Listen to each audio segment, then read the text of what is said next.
Bonjour à tous, aujourd'hui une petite vidéo pour revenir sur le challenge biodiversité et confinement, lancé il y a plus de 3 semaines maintenant et qui arrive forcément à son terme, puisque au moment où je parle, nous sommes à la veille du déconfinement en France, lequel doit commencer le 11 mai, et la tendance est d'ailleurs plus ou moins générale en Europe et ailleurs.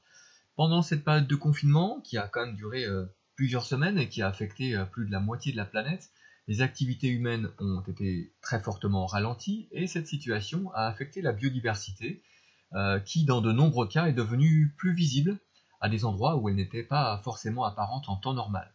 Cette activité vous proposait justement de choisir un exemple de réémergence de la biodiversité dans un endroit plus ou moins inattendu et de décrire cet exemple. Plusieurs objectifs étaient visés. Premièrement, faire de la recherche documentaire sur Internet essentiellement, et vérifier ses sources, vérifier leur contenu, leur fiabilité, vérifier la date aussi, ça c'est important. Certains ont trouvé des exemples très intéressants, mais qui n'avaient absolument rien à voir avec le confinement, et qui étaient donc hors sujet. Deuxième objectif, faire un peu de classification du vivant. Vous faites ça depuis la sixième en fait, et vous savez que selon la présence ou l'absence de tel ou tel attribut commun, on peut ranger le vivant dans des catégories plus ou moins inclusives: règne, embranchement, classe, ordre, famille, genre et espèce. Toutes ces catégories s'emboîtent les unes dans les autres, comme vous le savez. Pour les animaux, qui sont généralement mobiles et qui ne se laissent pas toujours facilement approcher, l'identification peut être un peu compliquée, et on n'est pas toujours capable de donner précisément le nom d'une espèce au premier coup d'œil. Troisième objectif, s'interroger sur les interactions entre la faune et son milieu de vie. Pourquoi voit-on ou au contraire ne voit-on pas tel ou tel animal dans un milieu? Est-il uniquement de passage? Trouve-t-il de quoi se nourrir? Quel est son habitat? Quelles sont les menaces qui planent sur lui? Quel est l'impact des activités humaines sur sa survie? Et enfin, communiquer sous forme numérique. Alors, si je vous donne un formulaire PDF à remplir, c'est quand même pour que vous l'utilisiez. Si je vous demande d'insérer un lien qui pointe vers votre source d'information, faites-le. Si je vous demande de manipuler un fichier image pour le placer sur le PDF avec une procédure particulière, c'est là aussi une façon de tester vos compétences numériques. Alors ceci dit, vu les circonstances et vu l'équipement dont vous disposez à la maison, qui est très différent d'un élève à l'autre, je n'ai pénalisé personne pour la forme finale du document que vous m'avez rendu. Alors cette baleine que vous voyez depuis le début, c'est un rorqual commun. Plusieurs d'entre eux ont été observés dans les eaux du parc national des Calanques, au large de Marseille, ce qui est tout à fait exceptionnel à cette distance des côtes. C'est une capture d'écran de la vidéo prise le 7 avril 2020 que vous voyez ici, et nul doute que la diminution du trafic maritime est pour beaucoup dans cette apparition pour le moins surprenante. Un certain nombre d'entre vous se sont contentés d'utiliser la même source que celle que je vous avais donnée. Alors, ils m'ont parlé de dauphin ou de puffin cendré, ce qui est correct, bien sûr, mais qui manque quand même peut-être un peu d'originalité, parce que les exemples ont vraiment été très très nombreux entre fin mars et début mai, et ça a été largement couvert par les médias, la presse, la télé, la radio, Internet, aussi bien en France qu'à l'étranger.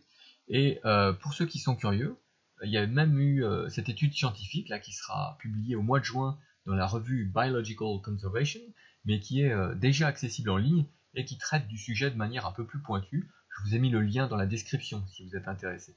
Donc au-delà du parc des Calanques, il y a eu cette observation d'un requin, un requin bleu dans le port de la ville de Sète, dans le département de l'Hérault. Toujours dans la rubrique requin, cette photo impressionnante, c'est un grand blanc au large des Baléares, donc dans la mer Méditerranée. Alors cette observation est bien réelle, elle a bien été effectuée par une équipe de scientifiques pendant plus d'une heure, c'est documenté, il n'y a pas de problème, et ça a été la proposition d'un élève qui a simplement oublié de vérifier un truc important, la date qui remonte à 2018, donc rien à voir avec le confinement ici, même si ça reste une image tout à fait spectaculaire. Encore en Méditerranée, des dauphins ont investi ce port en Sardaigne. Alors les images sont prises avec un téléphone, ce qui explique leur qualité un peu approximative. On reste en Italie, on est ici à Venise. La diminution du tourisme, de la pollution, a rendu l'eau des canaux beaucoup plus claire que d'habitude, ce qui a permis de voir notamment cette méduse. Ailleurs en Turquie, par exemple, une flopée de canards sur des quais désertés, un paon égaré dans la ville de Dubaï, des colverts qui profitent de l'absence de circulation à Paris, Vous pouvez distinguer l'Opéra Garni en arrière-plan. Côté mammifères, on a vu des cervidés en pleine rue à Boissy-Saint-Léger dans le département du Val-de-Marne. Au Japon, on en a vu aussi d'un autre genre, à proximité des commerces. Là, ce sont des chèvres sauvages qui ont temporairement envahi une station balnéaire au Pays de Galles.